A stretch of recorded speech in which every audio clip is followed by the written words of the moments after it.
Good afternoon, everybody. This is the Week 6 Sports Economics Reflection discussion. I'm only going to be reflecting on one course, or one class, excuse me, for this week, because that's what it said in the instructions, and presumably we're doing that because we only had one class last week due to the study break. But in any event, excuse me, I'd like to expand on a point made by Professor Rizzo and some of my other classmates about liability and how there are many reasons for why the NCAA, or the National Collegiate Athletic Association, um, there are many reasons for why they have become a cartel and why the general public has become relatively accepting of them becoming a cartel whenever in other sectors of the economy and in public life we would not be so welcoming to one organization having such a monopolizing presence over our lives. Um, but one of the things that helps drive that, at least in the modern day, is the sense of liability. Like insofar as the NCAA has an incentive to protect itself and to protect, the colleges that are, I guess, under the NCAA umbrella, by uh, making sure students basically don't sue them, like student athletes don't sue them or try to bring them to court for any injuries sustained while playing that sport, or for any indirect, injuries or physical, emotional harm that occurs as a result of participation in this rather rigorous lifestyle that student athletes have to go through. Um, and I think this is a problem. I mean, more so than the ostensibly negative reasons, right? That, like, you know, uh, generally, if an organization like the NCAA has to cover its ass, metaphorically speaking, um, it the circumstances for why they have to do that generally means something fishy to a certain degree is going on. But um, besides that, and I think something greater, more fundamentally problematic with that, is the extent to which we as a country have to rely on concerns about liability and concerns about going to court in a way that it sort of paralyzes us from doing a lot of things and making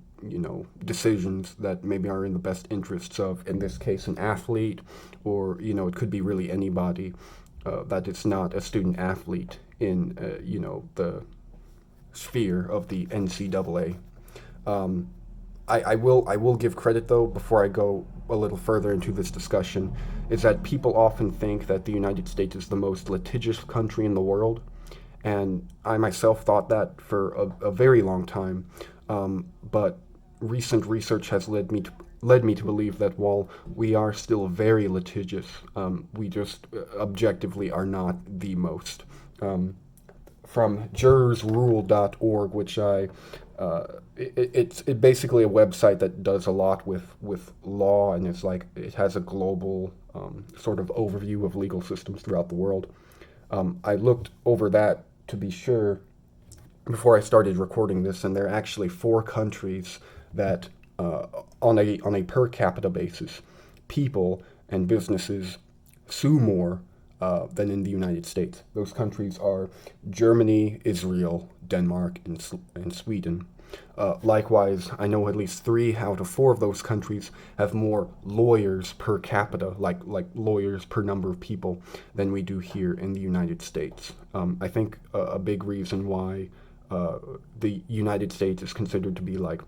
the most litigious country is just because of the number of people we have, and the potentiality for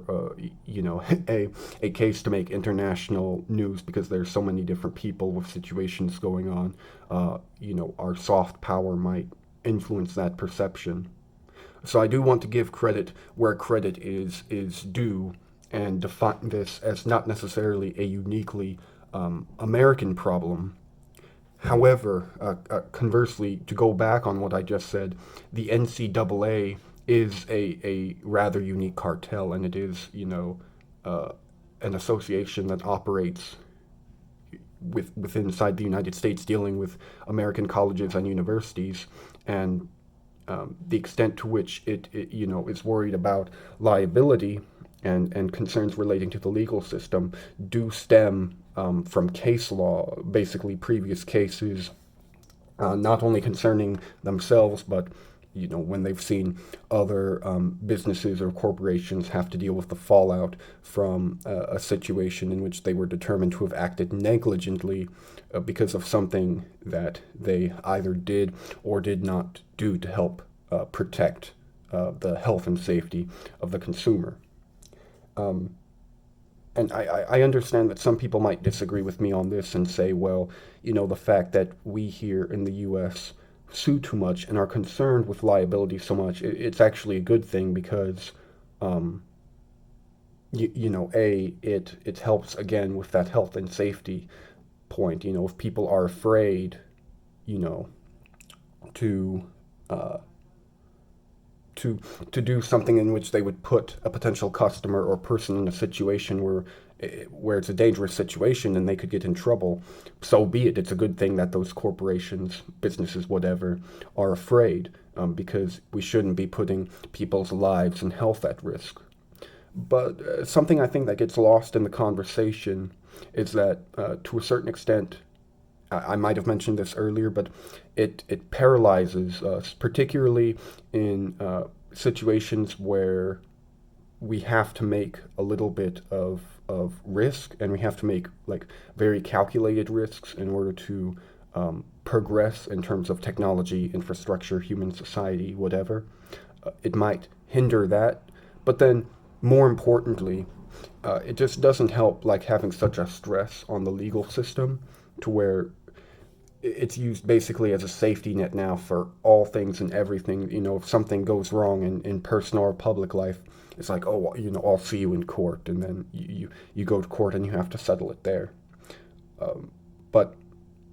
it doesn't have to be that way, or I don't think it should be that way, rather, is what I'm trying to say.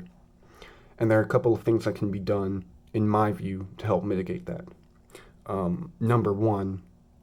I think people need to rely on face-to-face negotiation more often than they do now. And what I mean by that is like literally, and I know it can be uncomfortable, very uncomfortable in fact, but I think people need to be willing to sit down and actually talk more and discuss about an issue, or why somebody got mad before taking the other party to court, and perhaps that could lead to an out-of-court settlement. And again, this could be facilitated by attorneys or third parties, what have you. You don't have to take the legal system entirely away from it. There could be elements there remaining, but it doesn't always have to go to court, is what I'm trying to say. Likewise, and I learned about this only recently, is that there could be summary jury trials, something like that. Unfortunately, I'm blanking on the name right now, but the point is, it's basically a mock trial that occurs prior to an actual trial. But the purpose of the mock trial is to play out, in effect, what would probably happen in a real trial, give juries or give a mock jury the opportunity to deliberate, and then ultimately come to a conclusion on who's right and who's wrong in the situation. And so I think that could be used as sort of a way for people to find out whether or not they actually truly want to go to court, is having a mock trial prior to going to court, and then having to use taxpayer money in order to fund the process of the trial playing out, and then potentially there being either a mistrial or something else that just prolongs the process more and more and more as time goes on.